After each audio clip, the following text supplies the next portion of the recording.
Hello everyone, my name is Ahorangi Starchild. I'm a Violet Ray Twin Flame in Parakai, New Zealand. This is your 3-card tarot spread for the 9th of October 2018. I'm using my beautiful deck. It's called Psychic Tarot for the Heart by John Holland. And for inspiration, I'm using Return of Spirit by Cheryl Lee Harnish. Yes, I kind of want to just apologize for my wardrobe. I know I wear the same things over and over again.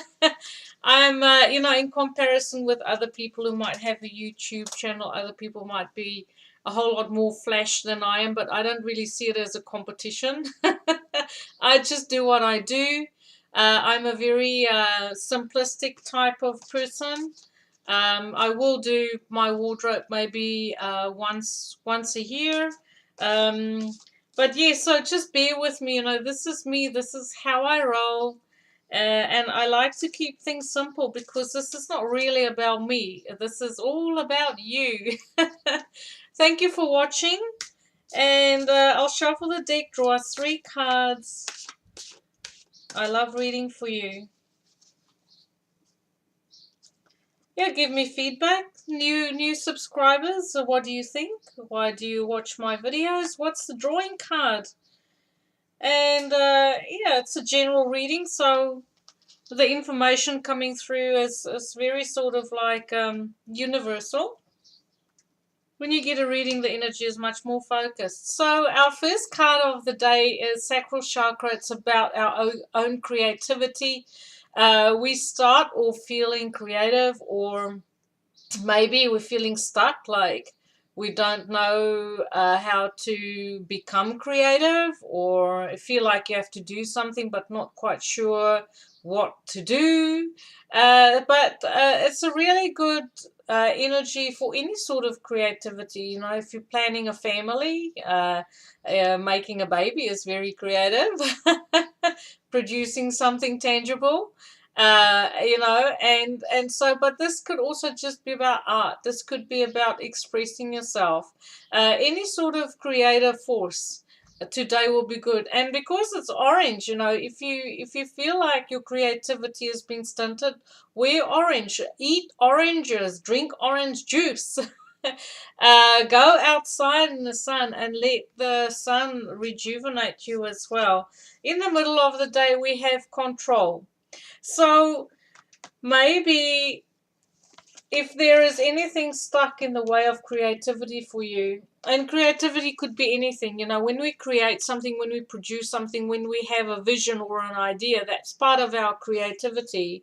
And sometimes creativity means to be in the flow, to be open to receive, to just sort of like allow your mind to wander.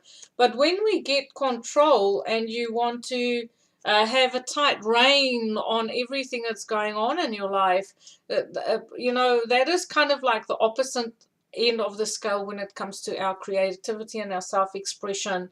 So but control is good because it means we're not all over the place. We want to pace ourselves. We want to use our energy in a way that is productive. So I do get the feeling that you kind of going through a phase where you are assimilating all the life lessons that you've learned through maybe your own insecurities, self-confidence issues, being afraid to express your own creative ideas because you might not feel that they are good enough.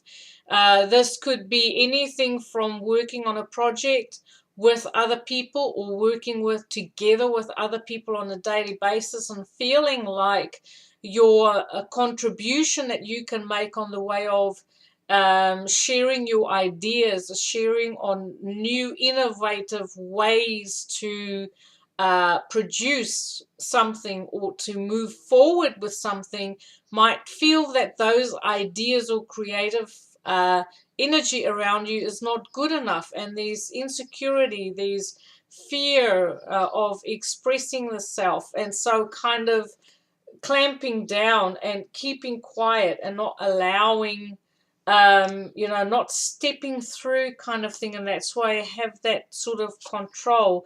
But it's about facing your inner fears. It's 8. It resonates to the card of strength in the tarot deck. So it's about controlling your fears, being what's the word, knowing what your weaknesses are, and then kind of working with it rather than working against it. So there's a lot of healing that can come through having a good look at yourself and say, well, and acknowledge these are my weaknesses and this is how I'm going to work with it.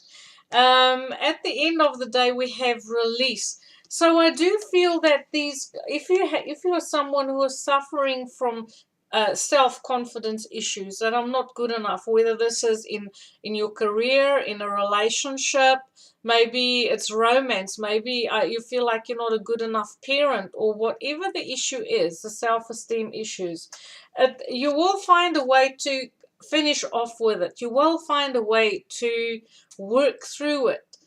Transcend it is what I kind of, I love this card. Looks so like transcending, the dark, and it's almost like you're taking off that self-limiting garb, and this true you is starting to kind of shine through. And I don't see this as just a reading for today. This, I feel, is truly a process. It might be the backdrop for the next 2 or 3 or 4 months, of a process that's taking place, of the new you. It's a butterfly coming out of the chrysalis kind of energy, stepping into your own creativity and your confidence. And the card for inspiration is confidence. I love how these cards speak to each other. Lots of the times we feel like we don't really have much to contribute. But Spirit wants to tell you, the universe wants to tell you that there's something really special that you have inside of you that is like a huge contribution to our collective consciousness, on a bigger scale. And then on a smaller scale, you have your own personal gifts that you can develop them, tap into your intuition, take off the critical glasses and have a good look and acknowledge your achievements that you've obtained, even on a smaller scale. Recognize them and say, yes, I do have something that I can contribute. Feel your confidence, step into the confidence. Sometimes we have to fake it until we make it. Sometimes we don't feel that confidence. But if you just kind of pretend that you have it, then eventually it'll just be there. Thank you for watching, everyone. Have a beautiful day. Light and love.